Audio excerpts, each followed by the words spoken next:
maanta waxaa milgeeya maamuus weyne ah in aan shacbigayga la wadaago talooyin ku saabsan cudurkan dilaaga ee corona virus. ilaahay subxaana wa tacaala haynaga hayo. ugu horrayn waxaan jecelahay halkan inaan tacsi tiiraanye leh la wadaago eheladii iyo qaraabadii dhammaan dadkii reer Somaliland ama dadka guud ahaanba Soomaaliyeed ee ku dhintay xanuunkani ku dilay dunida dacaladeeda gaar ahaan qaaradda Yurub. waxaan ilaahay uga baryay dambi dhaaf iyo naxariis. ragga waxaa ka mid ah dad badan oo aan aad u aqaanay gaar ahaan waddanka Ingiriiska. waxaa kale oo iyagana aan jecelahay inaynu u ducayno kuwa xanuunkaas uu hayo ee xanuunsanaya ee buka ama dhakhtarka ku jira ama guryaha joogeen. walaalayaal, cudurkani waa cudur halis ah oo dunida ku soo kordhay horena aan loo arag. wuxuu leeyahay 3 saameynood oo halis ah. marka koowaad weeye waa xanuun degdeg u faafaya. marka labaad weeye maaha xanuun dawale. waa marka saddexaad wuxuu leeyahay saameyno taban oo caafimaad iyo dhaqaale oo cawaaqib xumooyin badan buu leeyahay. cudurkani wuxuu bilaabmay bishii January 7 ayaa laga helay magaalada Wuhan ee dalka China. 3 bilood ayuu isaga baxay 7 dunida oo dhan. dunidu waxay ka kooban tahay 7 qaaradood. qaaradda lama deegaanka ee dadka yar ee khubarada sayniska joogaan ee Antarctica la yiraahdo ayaa maanta bad qabta. 6 qaaradood kale uu ku jira. dunida waxaa lagu qiyaasay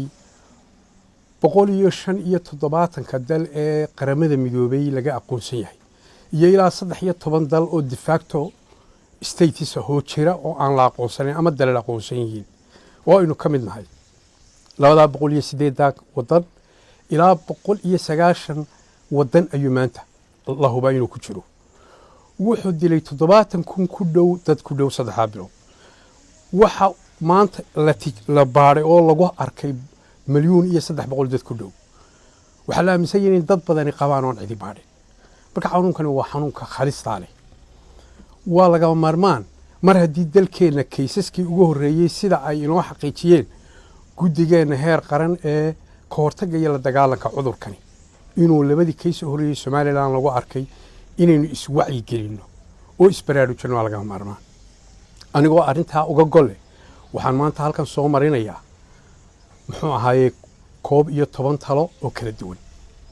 oo aanu arko dan iyo maslaxad. ugu horreyn waa qodobka koowaad. waxa aan ku talinayaa bulshada Somaliland kula talinayaa inaynu u hoggaansano awaamiirta go'aamada iyo tallaabooyinka ay ina farayaan guddiga heer qaran ee la dagaalanka iyo ka hortagga cudurka coronavirus. waxa kale oo lagama maarmaan ah inaynu u dhaganuglaano dardaaranada digniinaha iyo talooyinka howlwadeennada caafimaadku ina siinayaan. sidoo kale waxaa habboon inaynu dhegta u raaricino waanada iyo wacdiga culimada jamhuuriyadda Somaliland ee xaaladdan ku aadan. qodobka labaad waxaan ku talinayaa ummad ahaan inaynu si wada jira isaga kaashano dagaalka ka dhana cudurkan dilaaga ah. walaalayaal, ummadaha gobtaahi maaha kuwa kala tafaraaruqa xilliyada adag, balse waa kuwa isku tiirsanaada iskuna tashada xilliyada adag. walaalayaal, maanta waxaa cudurkan ka soo doogi kara ama ka dabaalan kara duruufahan adag ee uu keenay qaran adag oo qura. sidaa darteed waxaynu u baahan nahay inaynu muujino inaynu nahay ummad adag oo isku duuban oo isku dareera oo isku dan ah. qodobka saddexaad waxaan kula talinayaa xukuumadda jamhuuriyadda Somaliland ee uu garwadeenka ka yahay madaxweyne Muuse Biixi Cabdi in ay adkayso xuduudaha dalka jamhuuriyadda Somaliland si aan cidi inooga soo gelin. dadka muwaadiniinta ka soo gelayaan ee guryahooda ku soo noqonayana la hubiyo bidqabkooda. sidoo kale waxaan kula talinayaa in la hakiyo lana joojiyo dhammaan duulimaadyada caalamiga ah muddo gaaban kuwa marka laga reebo kuwa gargaarka iyo gurmadka caafimaad inoo sida ummad waliba waxay eegtaa danteeda marxaladuhu markay adkaadaan ee danaa ummadaha kale ma eegaan waxay maraysaa yaan nafsii maanta cashar waxaa inoogu filan tabihii fiicnaa iyo tallaabooyinkii qadhaadhaa ee ay qaateen dalalka qaarkood hard and bitter policy waxaa ka mid a dalalkaa badbaaday ama khasaarahooda yareeyey ee tallaabooyinka adag qaatay ee isxakameeyey ee dunidana iska xakameeyey iyana isxakameeyey dalka shiinaho cudurkani ka bilaabay waxaa ka mid ah waddanka Thailand oo 13 bisha qof dumari ka tagtay magaalada Wuhan oo cudurka geysay ilaa maantana khasaarihiisu yaryahay waxaa ka mid ah dalka Japan oo 16 bishii lixaad qofkii ugu horeeyay Wuhan ka tago geeyay maantana dhimashada Japan ay noqonaysaa sida u yartahay waxaa ka mid ah South Korea waxaa ka mid ah Hong Kong Taiwan wadamada noocaas Philippines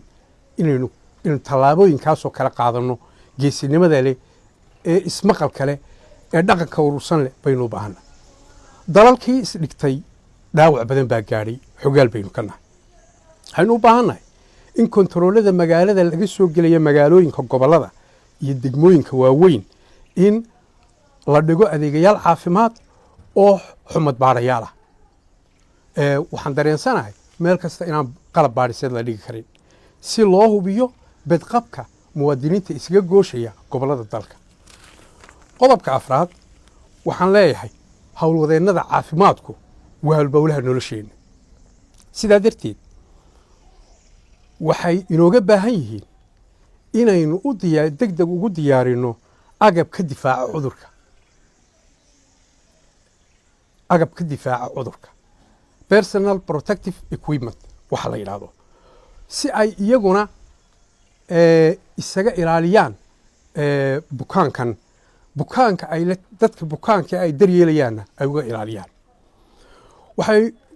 inooga baahan yihiin in la siiyo tababaro ku saabsan sida loola tacaalo cudurrada faafa infection control training bay inooga baahan yihiin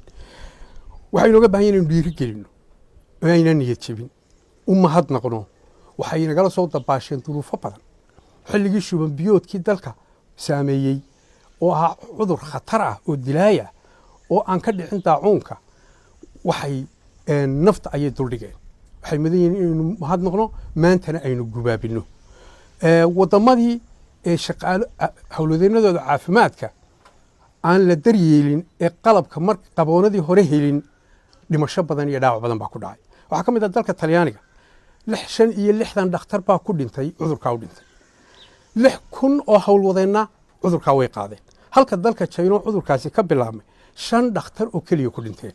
taasi waxay muujinaysaa sida shaqaalaha loo daryeelo in loo badbaadin karo qodobka shanaad waxaynu u baahannahay inaynu yarayno saamaynta xanuunkani xilligan mar hadduu ina soo galay waynaynu saamayntiisa la tacaalaa oo yaraynaa waa inaynu raacnaa taxadirada caalamiga ah ee WHO standard universal precautions waa inaynu dabaqnaa saddexda ka hortag ee caalamigaa sidoo kale primary prevention secondary prevention iyo wixii la mida waxaynu u baahannahay sida khubaradeenna caafimaadku sheegayaan inaynu diyaarsanno xaddi inoogu filan qalabka loo adeegsado neefsiga oxygen ventilators la yidhaahdo oo dalkeenna ku yar qodobka lixaad xanuunkani wuxuu keenay saamayn dhaqaale oo xunbu dunida ku keenay oo ka badan tiig busaaraddii dunida soo martay 2007 financial crisiskii dunida ku dhacay oo 2 sano in ku dhow ahaa ayuu 3 bilood in ka yar saamayn dhaqaale ku keenay sidaa darteed waxaynu nahay qaran nugul oo duruufo badan marka horeba ay ku xiran yihiin waxaynu u baahannahay inaynu tabaabursho iyo diyaargarow ballaadhan ka samayno arrimaha dhaqaalaha waxaynu u baahannahay inaynu diyaarsanno kayd qaran food security-geena in kor loo qaado ayaynu u baahannahay waxaynu u baahannahay in dowladdeennu ay dhiiri geliso dadka beeralayda xilligan guga ah in ay labanlaabaan wax soo saarkii dalagga beeraha waxaan kula talinayaa xukuumadda gaar ahaan wasaaradda beeraha inay tababaro iyo aqoon kororsi waxa ay siin karaan dadka beeralayda siiyaan in cashuuraha tooskaa laga yareeyo oo taasoo dhiirigelin noqon karta waxa kaloo muhiiman xusaya xaaladdan dhaqaale ilaahay inaguma keenee dad jilicsan oo badan baa maanta muwaadiniinteennu inta badan waa dad jilicsan oo maqadaama dhirgaana marka noloshu adkaato waxaa dhici doonta xanuunka ka sokow in dad badan gaajo la baaxadigo oo macaluulba u dhinto waxaynu u baahnay tabaabulsho qaran inaynu gallo sidii aynu u taakulayn lahayn dadka xilliyadii abaaraha wayna soo martay khibrad baynu leenahay laakiin waxaynu waagaa ku landeynay magaalooyinka muu saamayn miyada iyo tuulooyinkuu saameeyey waxaynu u baahanay gurmad qaran inaynu gallo oo shacbi iyo dowladba maanta aynu dhannahay marxaladdani marxaladdii la isdhaliili jiray ama la iscaaridi jiray maaha waa tii la midoobi jiray ee la isdhiiri gelin jiray muxuu ahaa ee la istoosin jiray ee la isla talin jiray qodobka sideedaad waxaan ku talinayaa xukuumaddu inay xoog saarto la dagaalanka sixir bararka iyo xasaynta alaabta waxaa loo baahan yahay in dowladdu gacan bira ku qabato dadka ku kacaya falalkaa foosha xun sidoo kale waxaa loo baahan yahay in la mamnuuco in dalka laga saaro raashinka iyo dawooyinka iyo agabka muxuu ahaaye quuta daruuriga ah waxayna soo gala mooyaane waa inay waxba maanta inaga bixin ganacsatada dalka waxaan ugu baaqayaa inay dadkooda danyartaa u naxariistaan ummaddooda marxaladdan aanay kama sinee qaar ka midii dhiig miiran ilaahayna ay ka cabsadaan waxaan ganacsatada jaadka iibisa ku bogaadinayaa dareenkii shalay ka soo baxay markii ay la kulmeen guddiga heer qaran ee ka hortagii la dagaalanka cudurka covid-19 waxaan ugu baaqayaa inay joojiyaan soo dejinta qaadka muddadan iyo marxaladdan adag qaadku wuxuu qayb weyn ka qaadan karaa fididda cudurkan sidoo kale wuxuu inagu yahay dhiigbax dhaqaale oo aynaan awoodi karin adduun lacag adag buu mar walba inaga rabaa marxaladdana lacag adagoo badan heli mayno sidaa darteed xukuumadda waxaan kula talinaya inay ku dhiirato inay joojiso qaadka ganacsatadana ay ku qanciso iyagoo ka duulaya dareenkoodii shalay ee wanaagsana qodobka sideedaad waxaan iyadana hoosta ka xariiqaya dhaqaalaha waddankani ku socda gaar ahaan lacagta adagi xooggeedu waxay inooga iman jirtay qurbaha xoogsatada inoo maqan baa lacagtaasi inooga iman jirtay ilaa 1 bilyan iyo badh baa inooga iman jiray waa lacagaadu badan waa lacag aynu ku soo iibsan jirray raashinka dibadaha kaga soo iibsan jiray ku noolaan jiray qaarkood aynu dhaafsan jirnay bucshadaha dalalka kale maanta waxaan xogogaal ka nahay in nidaamkii xawaaladu aad u adkaaday sanadii u dambeeyey oo baanankii soo xawilayay adkeeyeen diyaaradaha lala soo raaci jiray diyaaradiina waa tala joojiyey arrintaasi cabsi weyn bay leedahay waynaynu maanka ku haynaa waxaa looga baahan yahay xukuumadda inay dadaal weyn u gasho guntiga dhiisha iskaga dhigto sidii aan xawaaladaasi meesha uga bixi lahayn dunida dal ka mida baynu nahay oo xidhiir lale waynaynu ku qancinaa dunida dhibaatada dhaqaale iyo saamaynta taban arrintan inagu leedahay ee muwaadiniinta iyo nafo badan oo somalilan ama qowmiyadda soomaaliyeed ba ay ku leedahay qurba joogga somalilan anigoo uga faa'iidaysanaya waxaan ugu baaqayaa inaanay joojin muxuu ahaayey waxtarkii iyo taakulayntii iyo biilalkii ay dadkooda eheladooda iyo qaraabadooda siin jireen anigoo xogogaal ka ah in shaqadii ay ka fadhiisteen in badan oo ka midii oo guryaha ku xaniban waxaan leeyahay guryihiinna jooga socodka yareeya habdhaqan is ururina sameeya muxuu ahaayey waa laynaga fiican yahay waxyaalaha dalka u soo dhoofisaana iska daaya dunida kale u dhoofisaana iska daaya gudaha ay isu tegaysaana joojiya dadkiinana waxaa kala hadhina maanta qodobka kale sagaalaad waxaan leeyahay madaxweynaha jamhuuriyadda somalilan madaxweyne muuse biixi anigoo ku bogaadinaya guddigan heer qaran ee uu magacaabay wacyigelin fiicanna ay sameeyeen iyagana aan ku bogaadinaya shaqaday qabteen waxaa loo baahan yahay arrintani waa arrin ballaadhan saamayn ballaadhan yeelan karta sidaa dareenkeeda qabto sidaa darteed waxaa loo baahan yahay inaad miisaaniyad gaara ugu tala gasho oo qaranku uu waxbixiyo sidaad miisaaniyad meel kale kama keeni kartid miisaaniyadda wixii mushaharooyinka shaqaalaha iyo ciidamada iyo adeegyada aan lagama maarmaanka ah mooyaane wixii kale inaad hakiso ayaan kugula talinaya si qaarkood aynu uga faa'iidaysan karno inaynu hawlahan u isticmaalno marka dowladdu wax bixiso ayaa ummaddana qaadhaan laga qaadi karaa shacbigana waa in sanduuq qaran la sameeyaa qaadhaan laga guraa sidii xilliyadii adkaaya abaaraha aynu soo marray adduunkana markaasaynu odhan karnaa nacaawiya oo maqdarad dhigan karaa ilaahay subxaana wa tacaalana isagaa ugu mudan inaynu ku tiirsano qodobka tobnaad waxaan ku talinayaa in la xoojo isku xidhka guddiyada heer qaran iyo guddiyada gobollada waxaan leeyahay guddiyada heer gobol waa inay ku jiraan iyo kuwa qaranba ururada bulshadu ganacsatada culimaudiinka iyo ciddii aan laga maarmayn waayo hantidaa